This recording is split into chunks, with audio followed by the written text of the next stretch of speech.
Are you, or do you know someone who is, I guess, from anything other than a meat and potatoes Anglo background? All right. Personally, I am a first, but honestly, second generation immigrant. I was a baby when I came here. But I definitely grew up in a culture and value system that felt very familiar to my parents and really wasn't different as far as I was concerned, because that's all what we and the other kids who were hanging out with were experiencing as well. All the Lithuanian kids in Adelaide, and later on, to a lesser extent, the Czech kids up in Brisbane.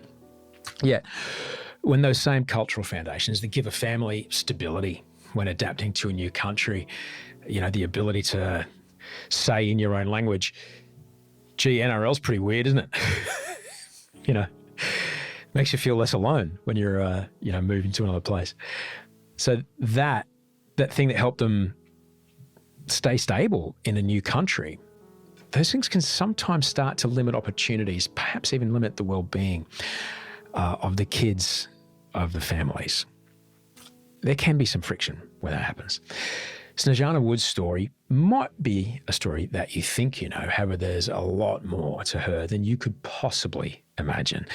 She's a powerful mother of four. She's got a heck of a story to tell. It's so good, they wrote a book about it, a whole book. She's written an entire book about it, which is incredible when you consider how busy she is as a mother of four kids with a degree in molecular genetics and biotechnology. Oh yeah, that. There's so much more. You're going to love this one. So happy you're in my home. Thanks for coming. Oh, it's so amazing being here. Thanks for coming. I'm so excited to be here and see you again and have a chat. I think about you all the time, and not for the reason that that sounded a bit weird. Not for the reason that people might have jumped to. Yeah. Every time someone calls me Osh, I go, because it was you that told me. It was you that told me what that word means in some countries. My God. And I often tell people, I say, look, if you need a single syllable, G still works. Please just call me Osher. I say, why is that? Well, there's plenty of people in Australia who are watching this right now, and you just called me cunt. Because I'll get tweets about that. Someone's nonna was watching, and they would be going, my goodness. Yeah. God, that feels like a lifetime ago. It was, now. though. It was 10 years ago. Yeah. Tell me about why you thought now's a great time. I'm going to write a book. Well, to be quite honest, like I'd been approached so many times prior, and I was like, no, not doing it. I am not a writer. I cannot write. I barely passed English. I'm just not very articulate in that kind of way. And I went, no, absolutely not. And then I think after some time went on, I think, they wore me down.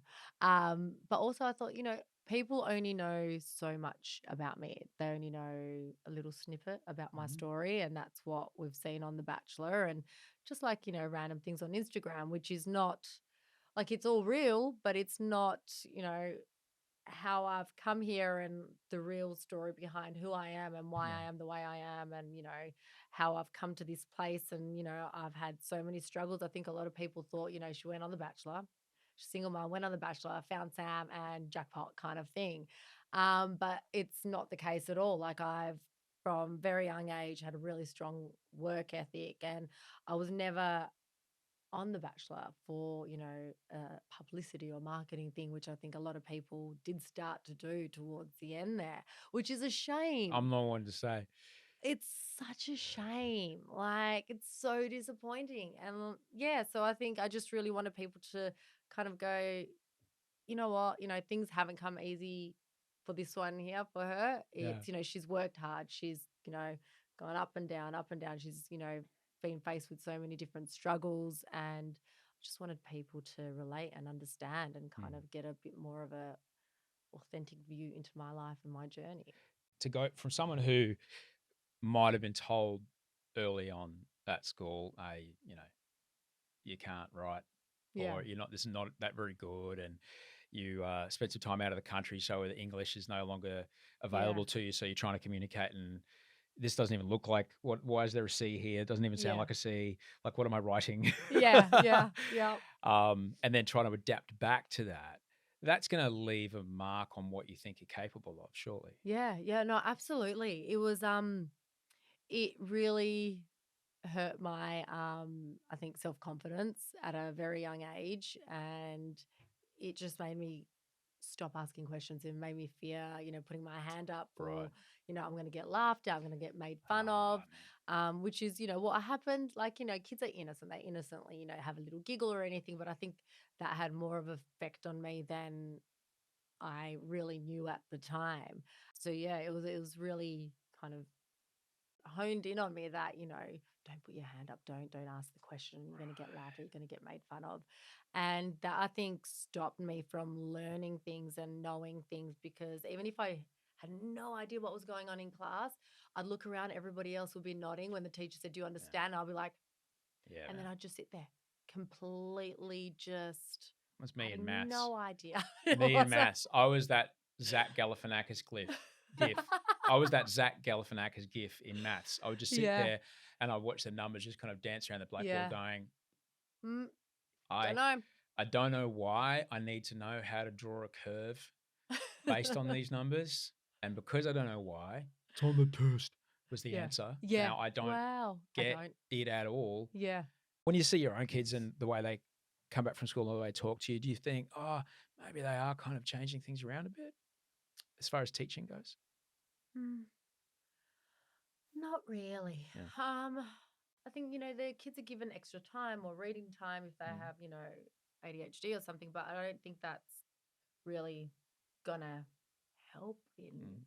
in the long term, because it's the learning of the, topic that they're learning, that's the important thing, not the break when they have an exam that's gonna change the whole situation. So, they're putting little things in place, but I don't think it's enough to really Right. get the most out of our kids. Yeah. Yeah. I guess Yeah. now in a way that wasn't the case when I was my parents did probably differently to other kids' parents. They immigrants, they valued Yeah. education above Yeah.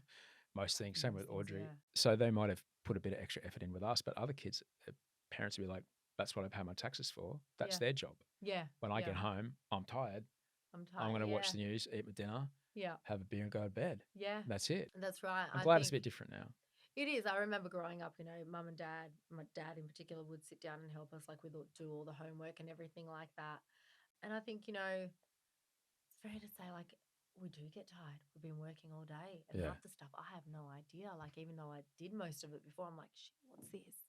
Like, Eve will say, Mum, I'm trying to do this. I don't know how to do it. And I'll look at her and go, oh shit. Like, how do I do that? I don't remember I don't even know. I don't even know where to start. So there is that pressure on a parent to kind of help their kid. So I can understand how the parents are like, I send you to school. I expect you to, Mm. the teachers to help you out in this situation. And yeah, I can help you out a little bit, but there's only so much I can do. Mm. So I get that. So yeah, you really kind of do rely on the teachers to give them the most information and Yeah. to teach them in a way that's going to be kind of enough for them to grasp hold of what they're learning, and just maybe ask mum and dad for a little help. It's interesting. I find that as becoming a parent, pretty much right around when I met you Mm, is when it all started happening. Maybe just a little bit before, I was able to see that I have an opportunity to not rewrite my own history, but yeah, certainly close an open tab in my yeah, brain by giving something to G and yeah, later Wolfgang that I didn't get, not for any fault of my parents, yeah, but give them something that I didn't give those kids something I didn't get. yeah, And then my brain goes, ah, I feel yeah, better about that now. yeah, And it's been extraordinarily healing. yeah. Oh, do you find that? I do. I do. I think, I don't know, just to, like, my parents really did the most that they could and helped us out and, like, did all that stuff. But I think giving Evie things that I didn't get growing up, you just think, wow, I want you to experience everything and more. I want you to experience so much more than I did and have so many more opportunities. And, be around people, like growing up with Sam, I think has really helped Eve, because, I grew up in a close-knit European family, and the community is quite small. It's very kind of it's a little bubble. So I think had I not have met Sam and had I not exposed Evie, to the rest of the world and how, other people think and, all these other opportunities that she has in front of her, like I think she would have been a completely different person. And, you know, growing up in the European family, you get married, you have kids, you work, just any old job to pay the bills, and that was it. Whereas Eve's been exposed now to so much more. You can be whoever you want, you can do whatever you want. Where I didn't get that. And I think, meeting Sam and him really kind of, drilling it into her as well. Like Eve, I feel that not only did I think that I couldn't do anything that I wanted, like I think that I might have rubbed a bit of that off onto Eve, Mm. not directly. I don't think it was a direct Oh thing. no, It's no, just I've it's grown never, up. it's I've never a grown up lesson. thinking, No. but I did always say, you can be whatever you want. Mm. I want you to do, whatever makes you happy and everything. But there was also this almost like a ceiling on it because nobody in our friendship group or a community or anything like that had achieved these things or was in a position where she could kind of look up to them and go, wow, I can do this. So I think like indirectly, I kind of maybe kind of put a ceiling on her dreams and things. And I think when she's met Sam, Sam's such a kind of out there person who's like, you can do whatever you want. He's so driven and ambitious. And I think that really kind of she's looked at that and then, kind of went, oh yeah, there is things that I can do. There's so much more to life than, just, Mm. growing up, getting married and having kids. Man, I was getting mad flashbacks when you were talking about, and I'm sure it's the same with you, but weekends with us was who are the other people in Brisbane that speak Czech? Let's go find Let's them. go buy them. And it'll be 4 families getting together Yeah. with 4 dads just getting on the slivovitz while kids who'd never really met Yeah. try to figure out how to play together of Yeah. wildly different age Yeah. ranges. Some of them can understand what the parents are talking about, some of them can't, Can't. you Yeah. know, Yeah. and everything smells amazing and we always wait Yeah. too long to eat. Yeah. Yeah. It's always a big, it's a And then big mum lead up. drives home. Yeah. That sounds pretty familiar to Yeah, me. yep. Absolutely. Like there was always big gatherings of friends and family and food and feasts Yeah. and all that stuff. Yeah. It's the it same was with like- Audrey's family, but there's a difference between, I mean, the minimum count, I think, for Audrey's get-togethers is 24. Wow. That's the immediate Fijian team of her family in Sydney. Wow. In Sydney. In Sydney. Yeah. And I think there might be a little difference about the way the Pacific community integrates more Yeah. or integrates in a different way Okay. to some of the Euros that I've seen You've over my seen. time. Yeah. There's a bit of, but I get it. My dad landed here in 1974, Yeah. and he was just on the beach in Adelaide one day, and he heard Czech words coming from somewhere. And apparently, he just You're leapt drawn off to the it. beach blanket. Yeah. I'm a Go. baby, and he just Yeah. went and met this Yeah. guy who was like, Yeah.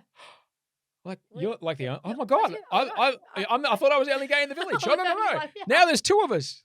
We come from Because the same village. they both had to flee their country not only 6 Yeah. years before. Yeah. So I was I wondering, think like, it's a feeling of yeah, safety. You yes, feel safe. You've grown up. You have the same morals, the same kind of yeah, way of thinking, and it's just like a safety net. the same. Like, I know it's 38 degrees, kids, but we're gonna eat lard. Yes, yeah, absolutely. We don't want the steak or the chops. Give us the nose and the butt and the feet. Oh God! Don't touch it. It's not been in the pot for 16 hours yet. Not the pig. That's the best part of the pig, the head. Oh, I couldn't do that. Oh my goodness. Oh, my folks, Oh, I'm mad into wow. that. Really? Yeah. Wow. I never escaped it though. The Fijians, Re- they love it too. What do they? Watched Audrey butcher a pig from snout to foot. As you do. But do. also she's down with these people in the family get this part of it, Yeah. and there's a whole thing. Oh, there's a whole. There's a whole thing. Yeah, Oh, it's real interesting. You have something very much in common with one of my best mates ever, whose parents came from Uruguay, and they just leaned straight into probably one of the only jobs around that wasn't public transport, and that is cleaning. Cleaning, Industrial yes. strength cleaning. Cleaning, yeah. And I'm guessing your I folks, did like, that from a young age, yeah. kids be quiet, dad's asleep, or mum's asleep, because they're up all night, right? Well, Dad would be up early in the morning. Oh, right. He was always up early because he had two jobs. Like he would get up at 5:36, do his day job, which was for the main roads department. So he'd be Yeah. working out in the sun all day, building, doing whatever he was doing. And then he'd come home.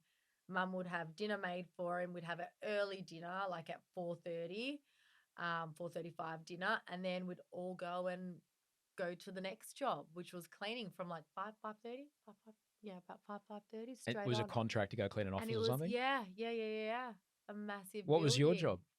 I was the sink cleaner. Uh-huh. I did the toilets to like kind of so we can pick up the pace because we made a competition like Uh-huh. how quick could we do each kind of toilet block. There's 3 of you. How old was the youngest kid? My brother was only little. He would have he was 7 years younger than Oh, us. So right. he didn't come along. It was me and my sister who was a year older. So it was us two that did this. So yeah, so we made it. I think Rob came towards the end on Fridays when they'd have like the parties Ah, yeah. on the Staffies, mate. Staffies on the 7th floor, and they had the pool tables and everything and the pizzas and all that stuff. And it was like watching people at the zoo, like animals at the zoo. Like we would be like sticking our heads in going, what are they doing? Oh, they're playing pool, they're doing this. Because we'd come from a blue collar family and all our, that's what it was. And all our friends and family in Australia were blue collar workers. So for us to see people in an office, shirt and tie doing their office, that was like a foreign thing for us. So on a Friday when your mates are probably heading into somewhere to go watch a movie or whatever, Rubbing sinks and toilets. what does it do for you? What does scrubbing toilets, public toilets that are not your family toilets, No. and people who And have many no of them. respect for the Yeah. toilet brush, what Yeah. does that, how does that set you up for life? Well, I'm not a precious person. Like, I'm not precious. I'm not scared to get my hands dirty. I wore gloves. I don't mean it like literally.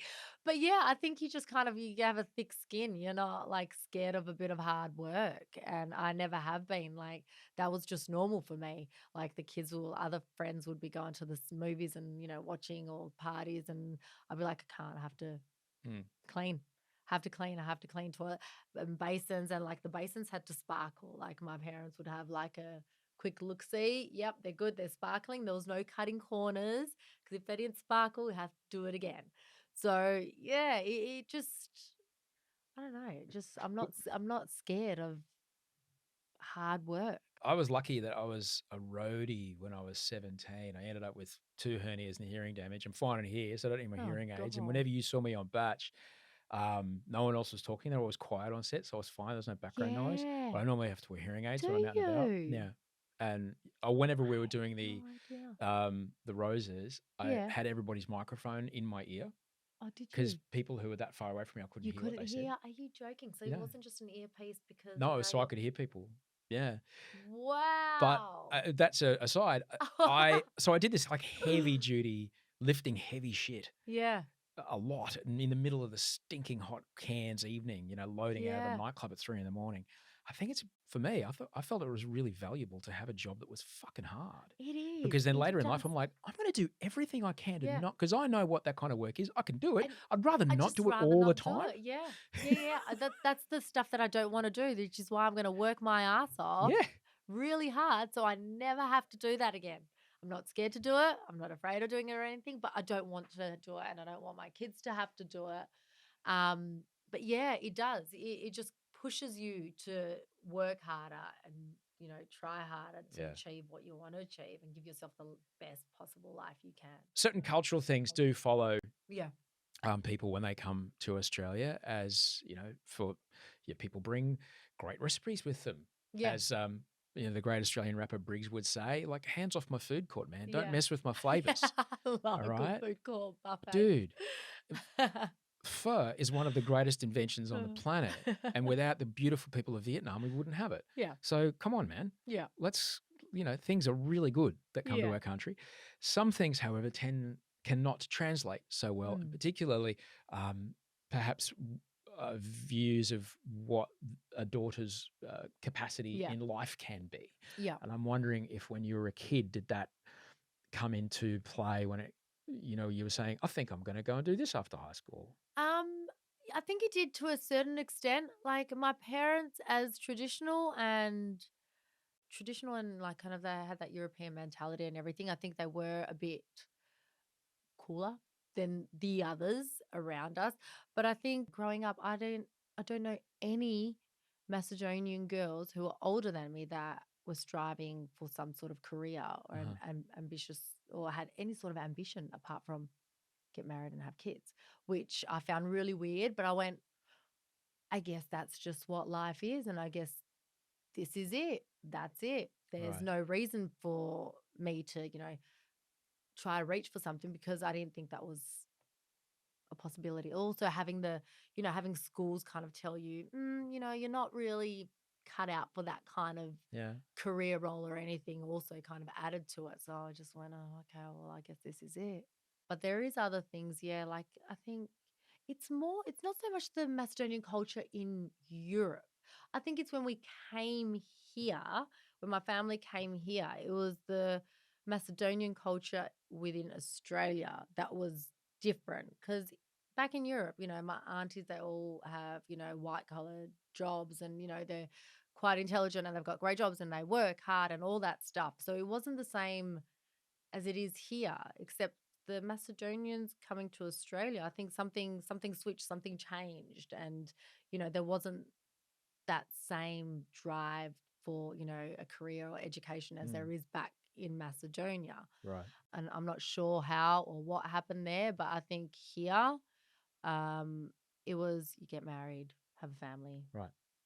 This and is that's it. it. This is your Yeah, path. yeah. If you want a little business, you can do, hairdressing or something All that you right. can do from home Ah, or right, you right. can get a bit of a job, but nothing that's going to take, I think, time out of your day after 5 o'clock, because a lot of jobs, like, you don't just clock No. off at 5, like you're always working. Yeah, yeah, You're always thinking about work, but something where you could clock off and look after the family. yeah. A lot of the Macedonians and I think Europeans had that kind of mentality back then. I think a lot of things have changed now, thankfully. And a lot of the Europeans, Mm. girls especially, have kind of broken through and like, no, I want to do something with my life. I don't just want to get married. I don't just want to have Yeah, kids. And yeah. then that's it, which is amazing, an incredible thing. What was going on in your life when you fell pregnant? Were you working? I was at that point, I was a dental nurse. Oh, right. I was a dental So nurse. there's some training there. There's like Yeah, yeah, yeah, yeah. I finished high school and I did a year of training and became a dental nurse. So I was a dental nurse at that point and I absolutely loved it. That was quite fun. It Yeah. was really fun. I worked with some Still, amazing dentists. can't get away from cleaning, can you? No, no, it always creeps in, doesn't it? Oh my God. I had some best times working at a government dental hospital. We'd All play right, tricks on each other with the dentists and everything. It right. was so much fun. That's yeah. Which is, and for people that aren't from Australia who are listening, we are very lucky to have a healthcare system that Yeah, pays for a lot of things, yeah, but really good dental somehow is mostly on the outside of that. yeah, And so there are government hospitals that yeah, do dental stuff for yeah, people who are in a socioeconomic situation where they can't get that yeah, extra dental thing. yeah. So you'd be helping a lot of people who really need help Yeah, it was because really tooth good. pain is real Yeah, bad. it's bad. It's bad. When you get it, it's bad. So Yeah. I worked there for a while and I only finished because I was pregnant with Evie and then, I was on my feet all day and it was just got Yeah, right. a bit much. I was always a shocking pregnant person. Not one of my pregnancies. Like my sister's one of those people who I envy and I like kind of snarl at because they're like, "Oh, I love being pregnant." She loved it. She was sick for a couple of weeks and then that was it. Whereas I'm sick from day one to the very end. Oh, I man. feel like hell the entire time. And So, then something happens in your brain. You go, yeah, I want to do that again. yeah, I did. Sucker for punishment. Sucker for it. Isn't that fascinating the way Yeah. that our memory works and the Yeah. things that our brains release? Yeah. And Yeah, what they particularly in put out. women. Like Yeah. Audrey's had both kids with no drugs. Yeah. And I think it's just That is some serious pain. dude, I'll bet. Oh my God. I'll never know. It is insane. Evie, I had naturally. Willow, I had naturally. Charlie, my obstetrician kind of went, all right, you've hadn't done this naturally twice. You don't need to be a hero. We know you can do it. Do you want to try epidural? And I did. And I was like, I could literally have babies every day Right. if this is what epidural. It's a walk through after having two babies naturally, an epidural birth is like a walk in the park. It was just nothing. I was just this is easy. Wow. Yeah. It was literally, I mean, experiencing natural birth is just the most mind-blowing thing and most excruciating pain you will ever feel. I watched Audrey do it. Oh, And it was it's relentless. well, at the time, Snaz, I remember walking out of it, like I'm holding Wolfie in my arms. Yeah. And for some reason, the idea popped into my head, like, well, no wonder things like, our social constructs of keeping women subservient has existed, Yeah. because men do not have access to this power. This person is essentially a god. They are Yeah. creating life, and they I are doing love something that. with their Yeah. body that no man No, can but ever, yeah. ever do. Of course, he's fucking terrified of it. Yeah. Of course, he wants to keep it quiet. Of course, he wants to control it, because he doesn't ever want to let her know that she can do something he can't. do something, Yeah. so incredible and powerful Unbelievable. and survive something so beautiful, but at the same time, it's Most dangerous thing you can ever do. Yeah. Most dangerous thing you can ever do. Yeah. People like, I see these stories up in the hinterland of the Sunshine Coast. People just like giving birth. Like there's a reason that midwives and education exist. Yeah. I can't rub some crystals together No. and save a child who's choking on meconium. No, all right? no, you I can't. You need to be I need the where thing. you need to be. You need You need it. You need it. And then you got a live baby and a live mum. Yay. Yeah, yes, exactly. You need everything else that comes with it. Like I remember when I had Evie, like she came a little bit early. Like the doctors came running in with all these machines and this and that, and like you need that stuff. Yeah. You need it. Because you got to get through it too. Yeah. Because you could survive childbirth, but you could be like left completely damaged for the rest of your life and then unable to care for the kid. Exactly. Yeah. Which is there's so many complications that could arise, and like we went through that with Harper. Like I felt completely fine after I had Harper, and then like half an hour after having her, I started to shake and almost convulse and everything, and then that was like when I went downhill. And yeah, it's just like it can change like that. And it can change. And like if you don't have the proper medical professionals there to kind of look at you and go, okay, this is kind of piece the things together, little things that we had told our obstetrician, he kind of put together and kind of went, okay, all right, everything went fine just now, but something's not right. And he just quickly, put all the pieces together and went, okay, this is what we need to do. Quick now, get the baby out of here and kind of get onto it. Like you need those people with that knowledge and, the proper medicine, the proper antibiotics. Otherwise, you just, like you said, two crystals being rubbed together isn't going to cut it. No, isn't going to cut it. I get it. And I love that people want, to experience it like that, but you need those people. I appreciate that it's a touchy subject for a lot of people, yet it comes from a place of, come on, we just want you alive. Yeah. Yeah, exactly. I mean, you can do everything that you want to do. Like you don't have to have the, epidural, the drugs, you can keep it as natural as and as beautiful as you want, but have the medical professionals and the things that you need there just in case. What is it giving you watching the way people, I need to put my cards on the table, right? People ask me all the time, favorite of Bachelor, I just say it's Sam Wood. Oh. Every time. It's Sam Wood. Because I would have, and I've seen it time and again, these guys have got everything. They've got like 2% body fat. They've got these incredible stock portfolios. They're like, man, I'm losing money taking 10 weeks to do this, but I'm doing it because, look, I'm kind of interested as to what might happen. And and that's, that's the kind of success they have in their life, but they're still single. Yeah. For a reason. Yeah. Sam's pretty much like the most perfect example of someone who went, oh, it's me. oh, man. And it's rare that as a man you get to watch another man do that. Yeah. Because I'd been through that. I'd been divorced a couple of years Yeah. before I met you, and I'd had the long, hard look at myself and got sober and really had a long think about, Yeah. oh, fuck. Yeah. And had to think about why Yeah. previous relationships hadn't also Yeah. worked, because I was aware that there was perhaps some similar dance moves that I'd stepped. Yeah. And I was like, I don't want to do that again to Yeah. anybody, and I don't want to do it to myself. Yeah. And so I had to do a lot of work, and to watch another man do that, Yeah. and so publicly, and model it for other men, Yeah. it's just Amazing. thrilled, man. Yeah. Thrilled. So to see, there was a day that we were on some cricket field or something that used to be an oil refinery or something. I don't know how they did it.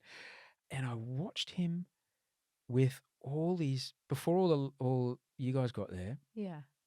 I don't know, it was like 15 kids, like little kids. Yes. And we were just like kind of playing some sort of obstacle coursey Yeah. thing. And I watched the way he talked to these kids. I was like, oh my God, you are the toddler whisperer. He's so good at it. So what happens to that guy with that skill set when he gets the key, when he's like, oh, now I'm doing it with, Eve, for example, or then with the other kids? What was it like to you watching someone who's not your own dad be a dad? And what's it like watching Sam do fatherhood? God, good question. My dad, like, even though he worked really hard, there was a lot of work, work, work, work, work, work. When it came to spending time with us on weekends, mum and dad did play with it. Like, we'd play, like, you'd joke around and do things like that, which was great. But I think watching Sam, I think as much as our parents, wanted the best for us, I think watching Sam kind of encourage and kind of nurture that part of Eve that was, and even with our other girls, like to try their hardest and not to give up, and that they could do whatever they want. And he really kind of hones in on the things that they're good at and kind of tries to get them out of their comfort zone and kind of push them towards something that they want, which is amazing because, my dad, did a lot for us. Both my mum and dad did, but there wasn't that, what do you want to do? What do you want to be? You can work towards this. Do you want me to help you to work towards this? Like, there wasn't any of that really. That kind of communication, like love was shown to us with food and taking us on holidays and, a cuddle here or there. It wasn't kind of that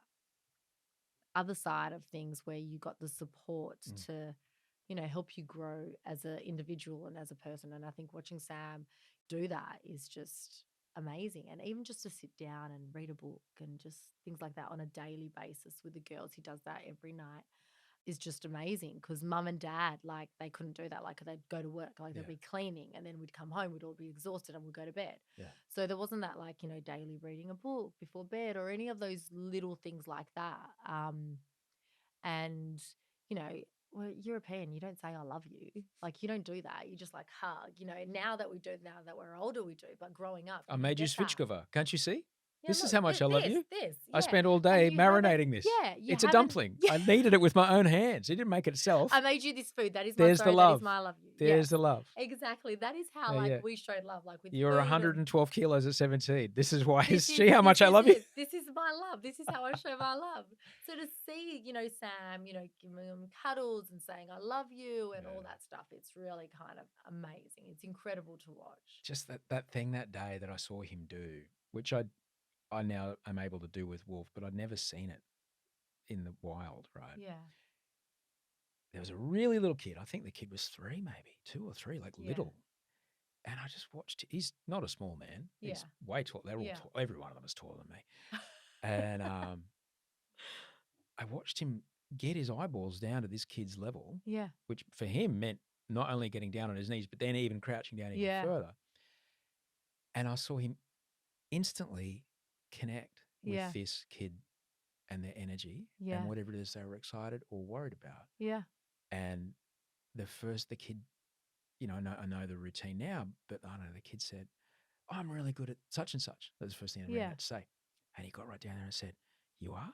I can't wait to see that. Yeah. That's going to be Yeah, he really really good. the encouragement Yeah. and like the belief that he has like in the kid. Like that's what a kid wants to hear. Yeah. Like they're like, yeah, you can do it. Yeah, you Yeah. are amazing. I love throwing a ball like that too. Yeah, yeah. When we He's go so out there, good we'll at do it. it together, won't we? I even like as a mum, I watch him and I'm like, how do you have that kind of energy and that kind of just it's just constant and it's there. Like you can't I don't know, it's just incredible. Like it's Like lovely to it's see. yeah, You know, it's yeah, really lovely to see. And there's a lot of I have a massive chip on my shoulder about the kind of dad we see in Australian yeah, advertising. We see dumb fat dad. yeah, That's who we see. Oh, I yeah. forgot the insurance. Oh, I fucked up the thing. Oh, no, I've got that. Do-do-do-do-do. We can Yeah, deliver. You know, yeah. that's the dad we see. Yeah, It's and the it's joke. the mum who's doing all the, Hmm. account keeping and like all Yeah, that yeah. stuff. Our family's not like that. No. Sam's got a great handle on that. I'm like running around doing other stuff that I'm good at, and he does that stuff and he's good at it. Like, so it's not that, dad that's disassociated from the No. kids and what's happening in the house. Sam knows exactly what's happening in the house and No. he does, really connect with the Yeah. kids and he's got like he helps with bath, like always has helped with bath time and Oh, feeding and all that stuff. yeah. So it's normal to us, but it's a lot of people Yeah. think it's, oh my God, you're so lucky. That's so great. I can't believe he does that. Yeah, but every dad should be doing that. And Every dad and yeah, every son and daughter should be yeah, able to see a dad that's yeah. kind of involved in that way and just, I don't know. I think it makes a huge difference and the impact it has on a child.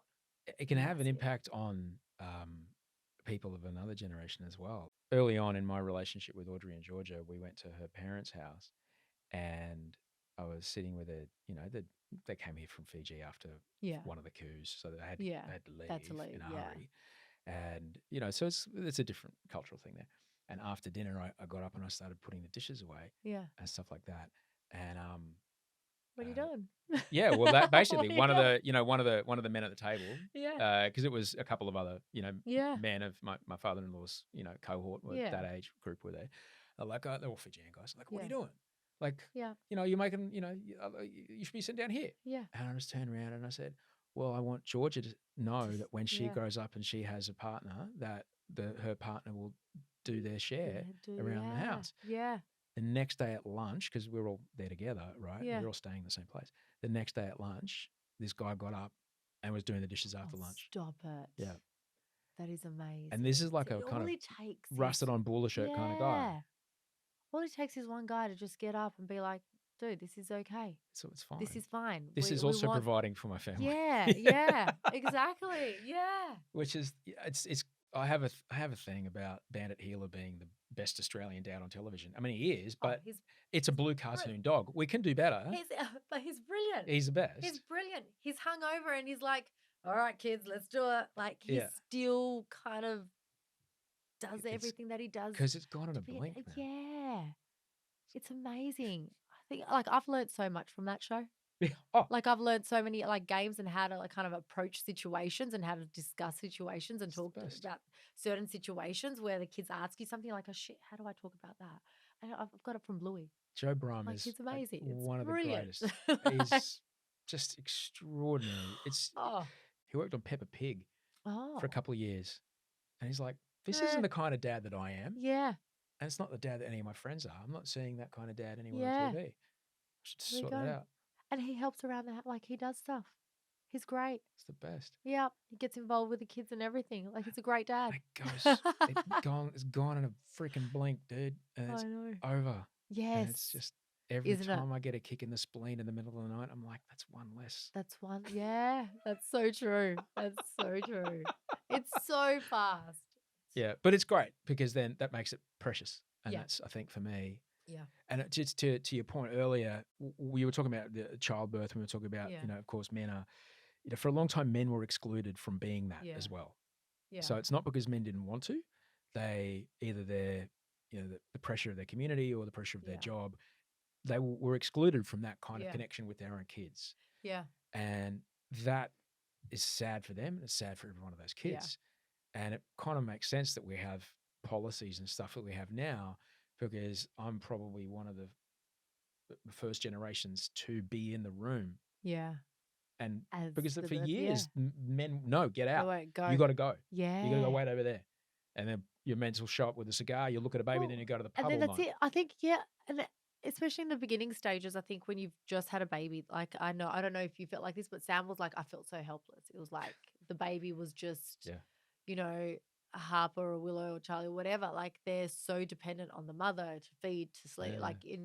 I feel like there's nothing I can do. So I think Sam's bond with the girls, even though he was there at the birth, I think his bond with the girls started once they started to kind of recognize dad and all that kind of stuff happened like a few months in, because other than that he just felt completely helpless. But I think being there at the birth did help fill that little gap where he felt, I feel like I don't have a part in this once you've kind of given birth. Like, where do I fit in? How do I help? And all those kinds of things. But yeah, I think being at the birth kind of made him go, wow, this is an incredible journey that we're going on together. Mhm. And I think that kind of helps cement the fact that no, we're in this together. Yeah. We're in this together. You might not have breasts or anything at the moment, but you are there and you're doing everything that you should be by supporting me. Oh yeah. Even though, yeah, First couple months, you're like getting 87 minutes of sleep, if that, yeah, in a row. oh yeah, oh, And but you'll be lucky to get yeah, that. so Yeah, especially with other kids, yeah, you know, yeah. There is none. my cousin had 3 under 3. I'm like, what the? Oh, that's tough. She's like, You don't. You I just get. don't remember. You Like, just she goes, I don't. don't remember like 6 years. Like, No. fair enough, you Yeah, don't. it's all just a blur. Yeah. It's all just, I don't remember sleeping. Yeah. You're on autopilot the Yeah. entire time. When you were so you had Eve, and then she was what, 9, I think, when 8, 9 when I was on the when show. you and I Yeah. met. But there was a point where, for a kid who, school was a thing, but then you studied and you became a dental nurse. At what point did you go, there's more to this? Because you applied to uni, and what was Yeah, that yeah, about? yeah. I went back to uni. I kind of went, I'm a single mum. This kid is, you know, I'm her role model. I'm the person that she's going to look up to. We don't have this like husband and wife, happy family, yay, happily ever after thing. And I was her role model. I was her everything. And I went, I need to show her that this is not it. I need to be that person who she can look up to and go like, doesn't matter what the situation is, doesn't matter how old you are or, your circumstance. If you want to do something, you always have the ability to do it. And there's nothing to stop you from doing it. So I had that in the back of my mind, as well as, I don't know if it's, growing up in a Macedonian kind of family, but I was very proud. I hated taking money from my family for anything. Like I started working at a really young age. Like I was 13 working at a hairdressing salon for like a couple of dollars an hour. But since then, I never asked my parents for money for anything. Like the money, if I wanted to buy something, I'd buy it with the money that I had. So I think that being proud, wanting to be a good role model for Eve, and knowing that I needed to do more to be financially kind of give ourselves financial security within our little family meant that I was going to have to go do something that I wanted to do that was going to be really freaking hard and would put pressure on me because I had to still work at the same time. That's what I needed to do. So I went, okay, so let's do this science degree. So, yeah, What? just a Why? small little, And what kind of science? because I didn't think I could do it. Ah. I didn't think I could do it. So I chose something that I thought I would love to do this. I will never get in. I'll never be able to accomplish it kind of thing. And so I applied for a few different things, and that was like up at the top there. I went, I'm not going to get, let's just kind of reach for the stars and see what happens. But I was accepted, and I was surprised by it because, I've grown up, with it being drilled into me that you can't do this. You're not enough. Like what? You're not smart enough. You don't have that kind of luck. Like this is not for you. So it was a real surprise to me that I had gotten in. I was like, okay, this was like a reach.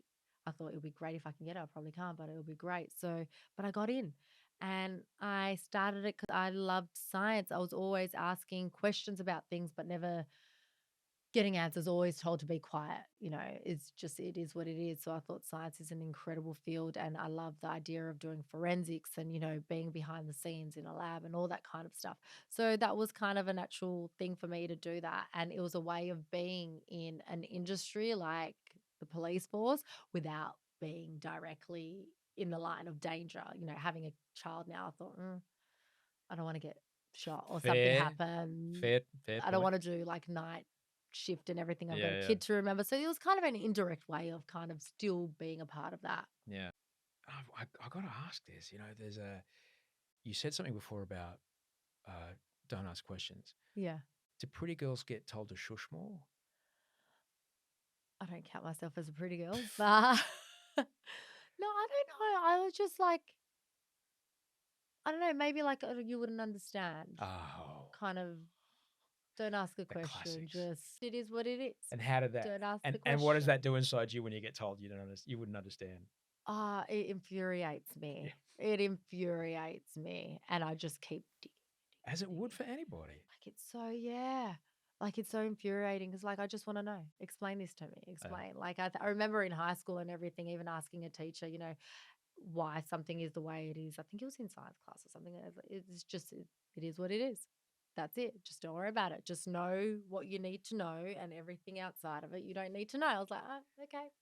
So stop asking questions. I need a bit more context myself, but yeah, I can only imagine that would be Yeah. fucking infuriating. Yeah. What is it like going to uni not being 20 or 18? Oh my God, you feel so old. Like all of my other peers in my all my lecture theaters and all my shoots and everything, they were all young, straight out of high school. Like I didn't even know what a PowerPoint was presentation. I was like, what? Like I haven't been in school for so many years. I had no idea how to set one up or what to do. And they were like, oh yeah, I was sitting there going, what have I got myself into? All these kids are young. They're going for drinks after classes on Friday nights. They're all getting together, and I'm driving home to look after my daughter or Mm, go to work or something. So I thought, God, what have you got yourself into? Like this is a lot. Like, yeah. have you thought this through? But I really enjoyed it. I really enjoyed it. There's something I absolutely love about learning. And when I'm interested in something, I love it. Yeah. So yeah, it was really hard to do the theoretical side of things when it came to exams was really tough for me. But then, we'd go into a lab and we'd do the practical side of things, which was like easy and second nature. I couldn't explain to you why I was doing what I was doing, but I knew I was doing it. I knew how to get there. I knew why I was doing it. But then to articulate exactly what I had done, I'd be like, I did it because that's how I did it. I just did it like that. So I was never really good at explaining Right. the process of how I did something, but I knew in my head how I was doing it, why I was doing it, exactly how to Tricky do with a it, and science degree everything. when your mechanistic processes are quite important. Yeah. Well, no, I know how to do it. So, Yeah. like, give me something to do and I'll do it for you. Don't ask me to explain to you how. I don't think I had the patience Right. to sit there and explain everything again. I mean, that's even me now. If somebody asks me to explain something, I'm like, oh, it's just like that. Just do this, and then that's it. I don't know if that's kind of come off from me asking questions and being to be quiet. Mm. Don't ask, just do it. And now I'm somehow doing that to other people and in my life, which is a horrible thing to say. But I'm like, yeah, this is how you do it. I know how to get to this situation. I know why this happens. But having to sit down and Yeah.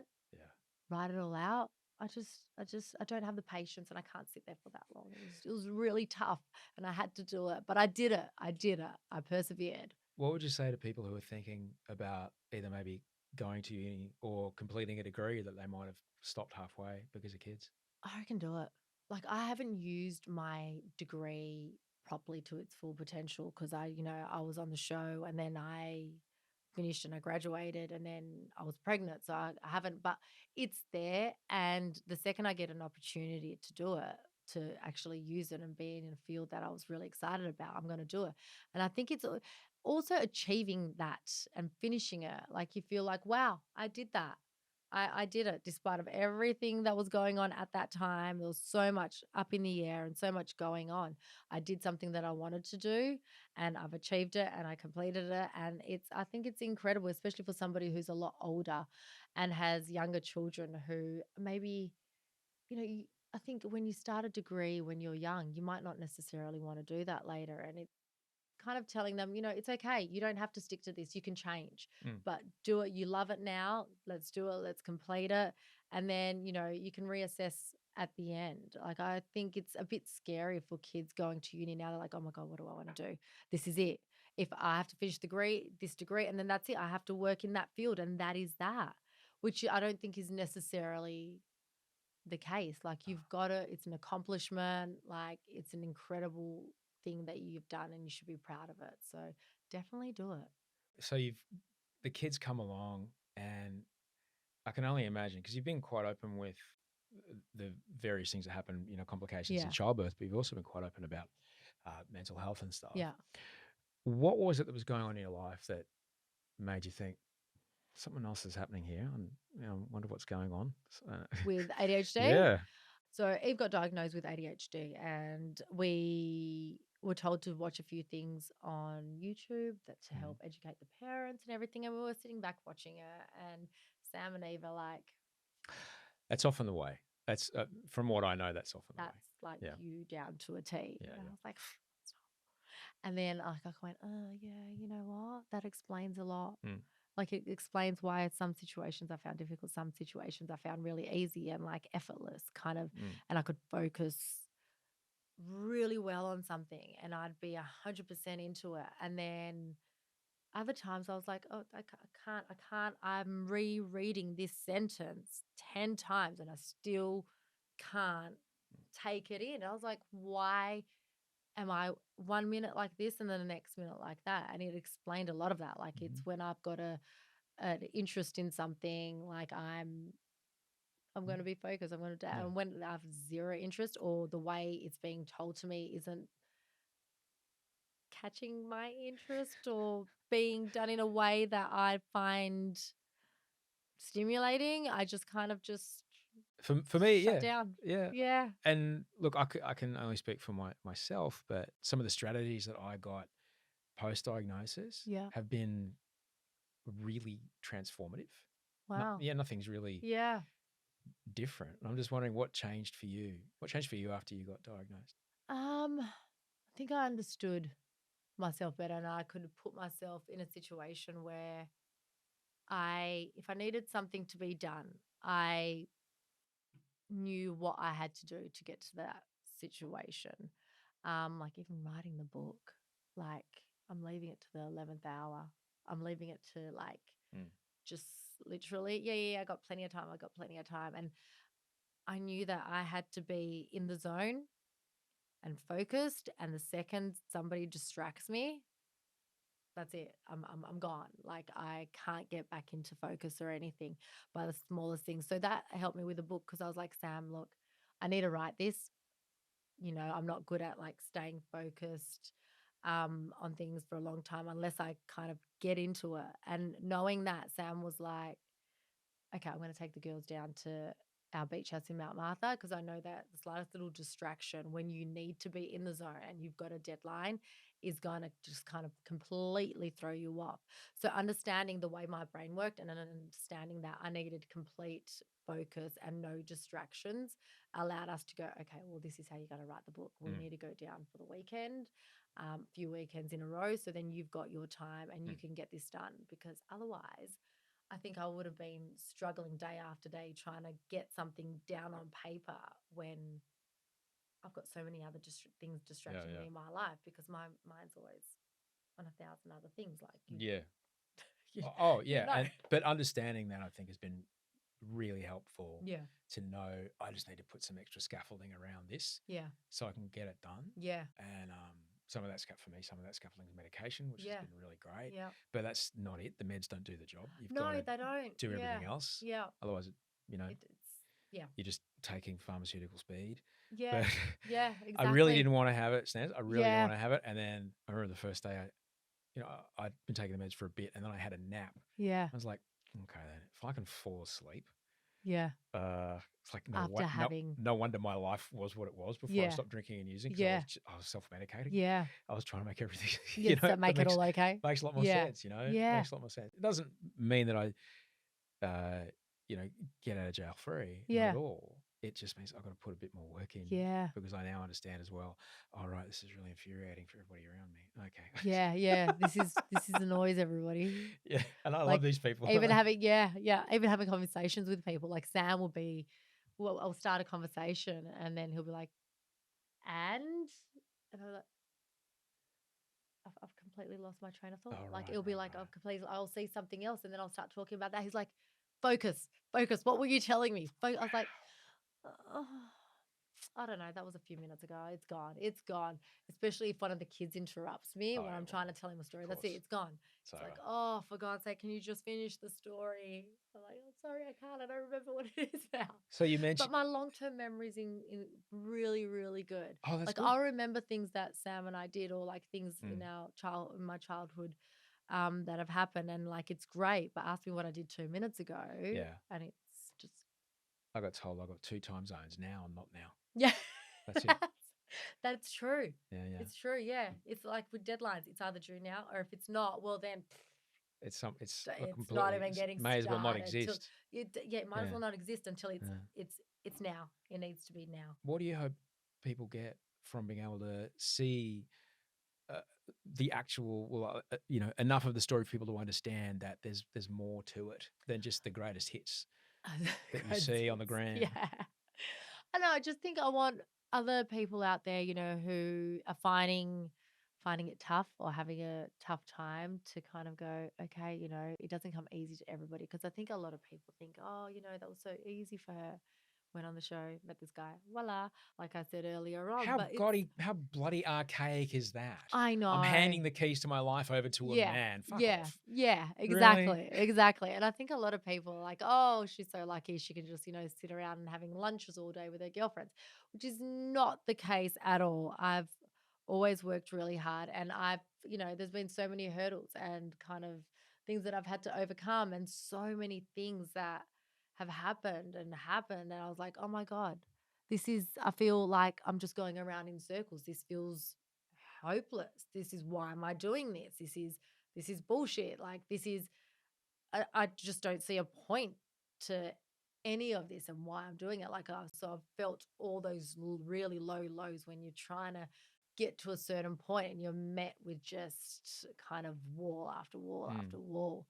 And, I just persevered. I kept going. I kept going. I'd have my breakdowns. I'd cry. I'd scream. I'd do all that stuff and then pick myself up and go, no, you got to keep doing this. You got to keep going. Like that, you don't have an option. You've got this kid here who is relying on you. Get off your ass. Stop feeling sorry for yourself and actually do something. what does the getting into action, what does the do something do for that feeling of this is hopeless?